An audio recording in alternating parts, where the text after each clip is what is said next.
This is not a drill.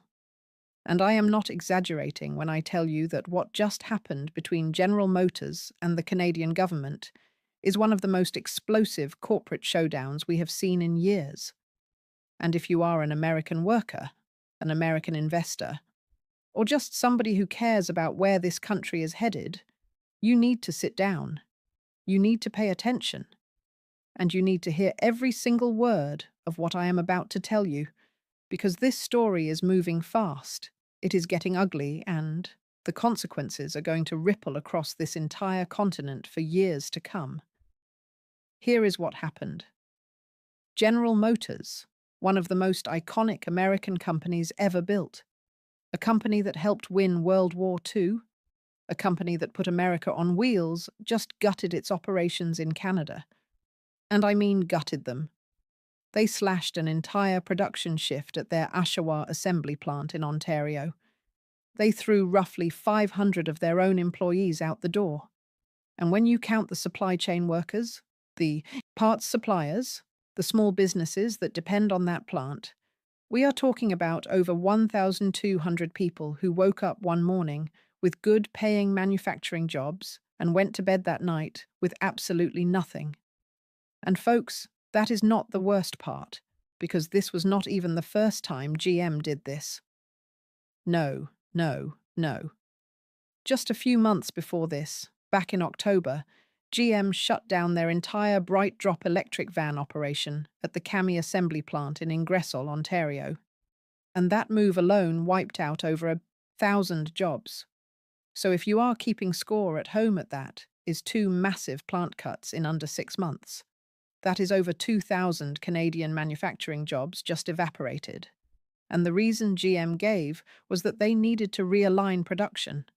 They needed to adjust to the evolving trade environment. And you know what that is code for, right? That is code for tariffs. That is code for the 25% import duties that have been slapped on vehicles crossing the border. And here is where this story gets absolutely wild, because the Canadian government did not just sit there and take it. They did not just issue a strongly worded statement and move on. No. Canada's industry minister, Melanie Joly, came out swinging. And I mean swinging hard. She went on national television and said point blank that the Canadian government is going to claw back every single dollar of public funding that was given to General Motors. She said, and I am paraphrasing here, "We gave you taxpayer money to create jobs in this country, and you took that money and you moved those jobs to Indiana. So we are coming to get our money back." And let me tell you something. She was not bluffing, because just weeks before this, her office had already served a default notice to Stellantis over their idled plant in BMPton. So Ottawa has made it crystal clear that there is a new policy in town. If you take Canadian taxpayer money and then abandon Canadian workers, the government is going to come after you, and they are going to demand every cent back. And that, my friends, is a seismic shift in how governments deal with multinational corporations. Now, before you go anywhere, I need you to do something for me. If you are finding this information valuable, if you want to stay ahead of these massive economic shifts that are reshaping the job market and the auto industry, hit that subscribe button right now. Tap the bell icon so you never miss an update, because stories like this are breaking every single day. And I promise you, you do not want to be the last one to find out. Now, let me take you deeper into what is really going on here, because the surface level story is dramatic enough. But when you peel back the layers, it gets so much more disturbing. General Motors did not just cut a shift in Oshawa. They simultaneously hired 250 temporary workers at their Fort Wayne, Indiana plant. And both of those plants build the exact same truck, the Chevrolet Silverado. So, let me spell this out for you in plain English. GM took 50,000 units of truck production out of Canada and moved it directly to American soil. And on one hand, you could say, well, that is great for American workers, right? Those are American jobs. But hold on, it is not that simple. Because here is the thing that nobody is talking about. Those new hires in Fort Wayne are temporary workers. They are not getting the same pay. They are not getting the same benefits. They are not getting the same job security as the 1,200 people who just lost everything in Oshawa. So, who really wins here?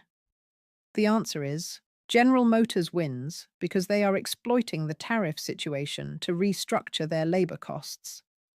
They are using trade policy as cover to move production to wherever they can pay the least. And the workers on both sides of the border, the American workers and the Canadian workers, they are the ones getting squeezed. And this is where Warren Buffett enters the picture. And when Warren Buffett talks, the entire financial world stops and listens. This is a man who built Berkshire Hathaway into a $1 trillion empire. This is the Oracle of Omaha. And what he has been saying about tariffs and the auto industry should send chills down your spine. Buffett once held a significant stake in General Motors. He bought 10 million shares back in 2017 at about $34 a share. And for a while, it looked like a vintage Buffett value play by a beaten-down American icon and wait for the turnaround. But Buffett did not wait. He started selling GM shares in 2022, dumped another 10 million in 2023, and eventually exited the position entirely. And when people asked him why, when analysts tried to figure out what the oracle saw that the rest of us missed, the answer was hiding in plain sight. Buffett has always said that the auto industry is, quote, too tough. He and his late partner Charlie Munger talked about it for decades. The margins are razor thin, the capital requirements are enormous, the labor costs are crushing, and the regulatory environment is a minefield. And now you add tariffs on top of all that, and you have got a recipe for exactly what we are seeing right now. Plant closures, mass layoffs, and corporations playing countries against each other to squeeze out every last dollar of profit. And, Buffett has not been quiet about how he feels about tariffs in general. At the Berkshire Hathaway annual meeting in May of last year, he stood up in front of thousands of shareholders and said something that I think every American needs to hear. He said trade should not be a weapon. He said the United States should be looking to trade with the rest of the world. We should do what we do best, and they should do what they do best. And he went even further. He called tariffs an act of war to some degree. And he warned that when you have 7.5 billion people around the world who do not like you very well, and 300 million Americans crowing about how great they are doing, that is not just wrong. It is not just unwise. It is dangerous. And you can agree with him or disagree with him. But you cannot ignore the fact that this man has been right about markets and economies for over 60 years. And right now, he is sitting on $347 billion in cash because he does not see enough attractively priced investments in this environment. And when the greatest investor of our lifetime is sitting on the sidelines with that kind of money, you better believe he sees storm clouds that the rest of us are just starting to notice. Now, let me connect all of these dots for you, because this GM Canada situation is not an isolated incident. It is a symptom of something much bigger and much more troubling. The entire North American auto industry is in crisis mode right now. Tariffs on vehicles from Canada and Mexico hit 25%, and that has thrown the entire supply chain into chaos. For decades, cars and car parts moved freely across these borders under trade agreements that created millions of jobs across all three countries. But now those agreements are being torn up, and the auto companies are scrambling to figure out where to build, what to build, and how to survive. And the numbers are staggering. General Motors alone took a $7.2 billion write-down on its electric vehicle business at the end of last year. Most of that was from ending contracts with suppliers because their EV sales just never materialized the way they expected. The bright drop van that was supposed to be the future of commercial electric vehicles. That plant in Ingersoll was designed to build 50,000 vans a year. And you know how many they actually sold? Fewer than 2,000 in 2024. And even in the first 3 quarters of 2025, total sales were under 4,000 units. That is less than 10% of what the plant was built to produce. Um, so when GM says they shut down Cami because of weak EV demand, they are not wrong. But they are not telling the whole story either, because the tariffs made it economically impossible to keep that plant running, even if demand had been stronger. And the workers know it. The union knows it. And the Canadian government knows it. And speaking of the union, let me tell you about what Unifor, that is Canada's largest private sector union, what they have been saying and doing, because it is absolutely remarkable. Their national president, Lana Payne, came out and accused GM of caving to Donald Trump. She said GM made a conscious decision to prioritize appeasing the American administration over protecting Canadian workers. And she said those workers are now paying for that appeasement with their jobs. And at the local level, the union president at the Cami plant in Ingersoll, a guy named Mike Van Buckel, he went on record and said that if GM tries to remove a single piece of equipment from that plant, his workers are prepared to occupy the facility. Think about that for a second. We are talking about auto workers in 2026 threatening to physically take over a factory. That is how desperate and how angry people are. And meanwhile, the local union president at Oshawa, Jeff Gray, he described watching his members walk into what they knew would be their final shift as heartbreaking. He said, "These are people who took these jobs thinking they finally had something stable, something they could build a life on. And a few short years later, because of things completely out of their control, they have nothing." And here is what makes this even more painful. While GM is pulling out of Canada, Toyota is moving in. Toyota just launched new RAV4 production in Ontario, and Minister Jolie made a point of highlighting that contrast.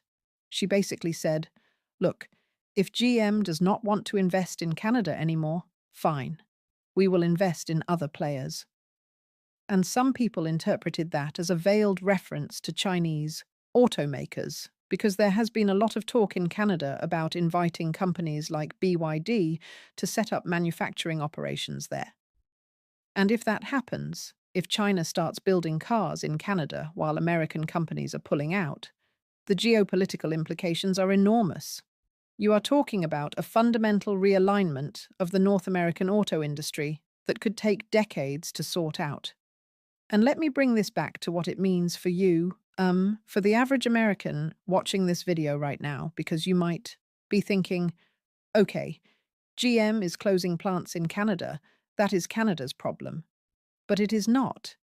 It is very much your problem too. When tariffs raise the cost of production, those costs do not just disappear.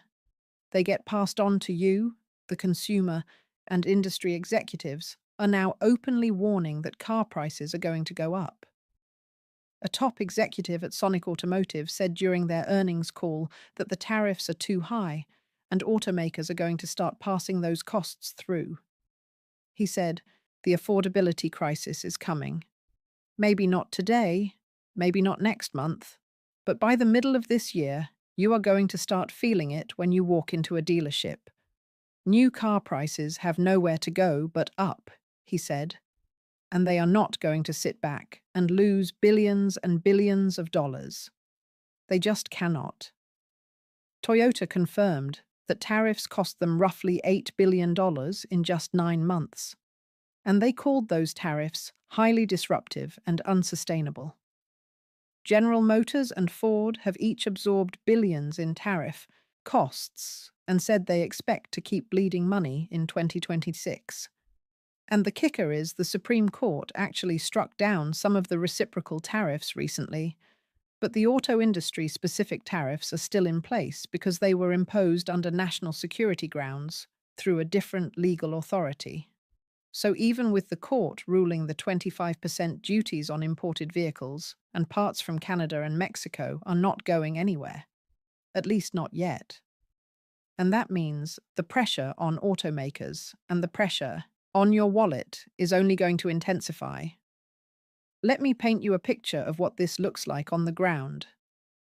Oshawa, Ontario, is a city that was built by the auto industry. Generations of families worked at that GM plant. Fathers and sons and granddaughters. It was the backbone of the community. And now over 1,000 of those jobs are gone, and the ripple effects are devastating. The restaurants near the plant that depend on shift workers coming in for lunch, the daycare centres, the barber shops, the local hardware stores, all of them are going to feel this. And it is not just Oshawa, it is Ingersoll too. In St. Catharines, where GM's propulsion plant has been cut in half to just 600 workers. And BM Peaton, where Stellantis idled their plant across Ontario. The auto industry is being hollowed out, and the human cost of that is staggering. And you know what reminds me of it? Reminds me of what happened to Flint, Michigan. And if you know anything about Flint, you know that story does not have a happy ending. GM was born in Flint. It was the lifeblood of that city. And then over the decades, plant by plant, job by job, GM pulled out. And the local and state governments that had given GM billions in incentives got nothing back. And Flint became a shell of what it once was. The poverty, the crime, the water crisis. All of it traces back to the collapse of the auto industry in that city. And people in Oshawa and Ingersoll are looking at Flint right now, and they are terrified that they are looking at their own future.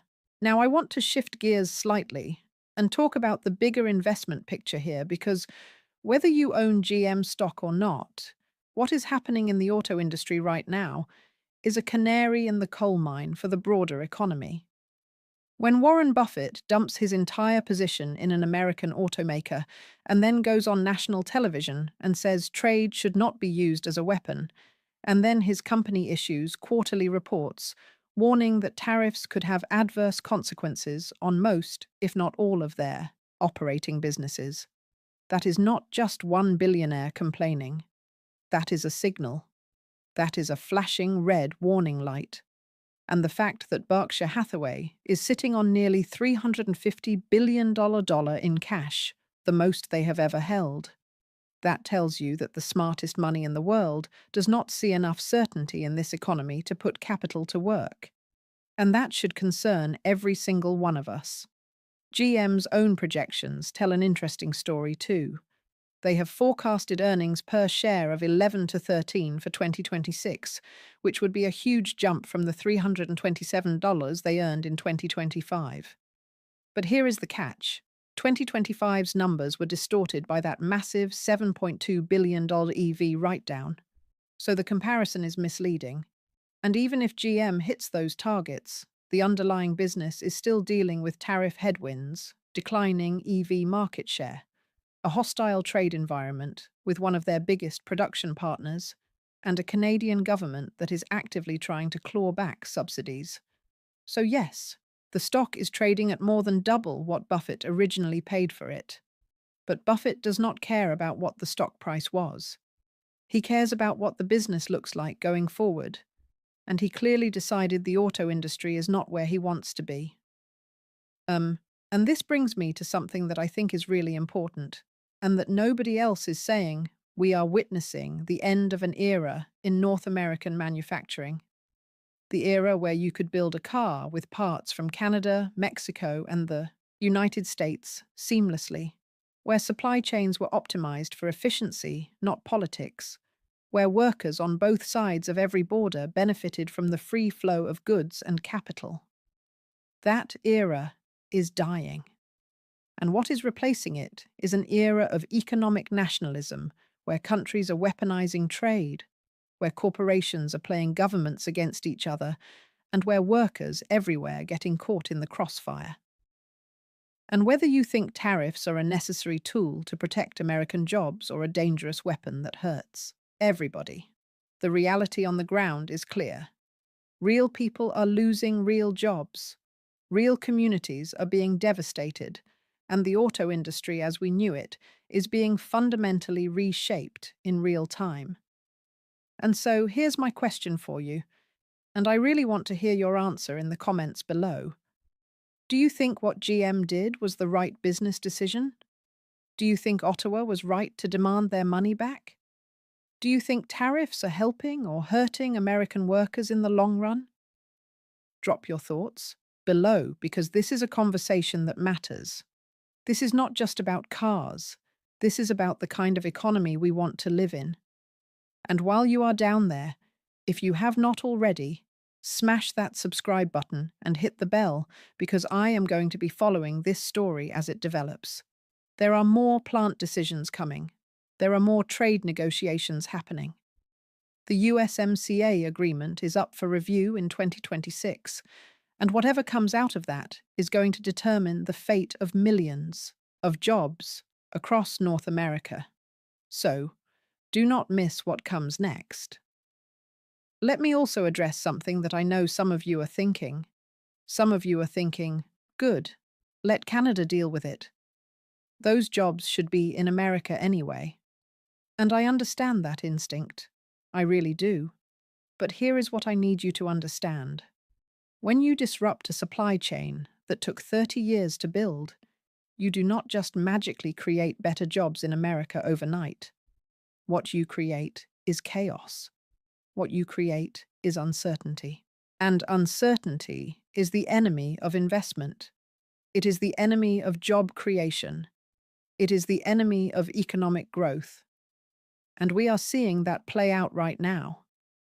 Automakers are not rushing to build new plants in the United States. They are freezing capital expenditures. They are delaying product launches. They are hiring temporary workers instead of permanent ones. And they are passing costs along to consumers. That is not winning. That is everybody losing at different speeds. And I keep coming back to what Buffett said because I think it is the most important thing anyone has said about this entire situation. He said, "The more prosperous the rest of the world becomes, it will not be at our expense. The more prosperous we will become, and the safer we will feel." And that is not just investment wisdom. That is common sense. But somewhere along the way, we forgot that. We forgot that trade is not a zero-sum game. That when your neighbor does well, you do well. And when you burn bridges with your closest allies and trading partners, eventually, you are the one standing alone. The GM Canada situation is a case study in how quickly things can unravel when trade policy becomes unpredictable. 3 years ago, GM invested over $1 billion to retool the Cami plant for electric vehicle production. They made promises. The government gave subsidies. Workers retrained. Communities organized their futures around that investment. And then the tariffs hit, and the EV market softened, and the political wind shifted. And just like that, over 1,000 families in Ingersoll were left with nothing. And another 1,200 families in Oshawa were left with nothing. And the whole thing could have been avoided if there had been a stable, predictable trade framework that gave businesses the confidence to invest for the long term instead of scrambling to react to whatever policy change comes next. I want to leave you with this thought. The American auto industry was once the pride of this nation. It represented everything great about American innovation, American manufacturing, and American ambition. Henry Ford built the assembly line, GM built the American middle class, and Chrysler showed the world that even when you fall down, you can get back up. But that industry was built on a foundation of stability, of long-term planning, of partnerships across borders and across generations. And right now, that foundation is cracking. And the question is not whether it will break. The question is what we are going to build in its place. And right now, nobody has a good answer to that question. Not the automakers, not the politicians, not the union leaders, and not even the Oracle of Omaha. Thank you for watching. Thank you for staying all the way to the end. I do not take your time for granted. If this video opened your eyes to something you did not know, share it with someone who needs to hear it. And I will see you in the next.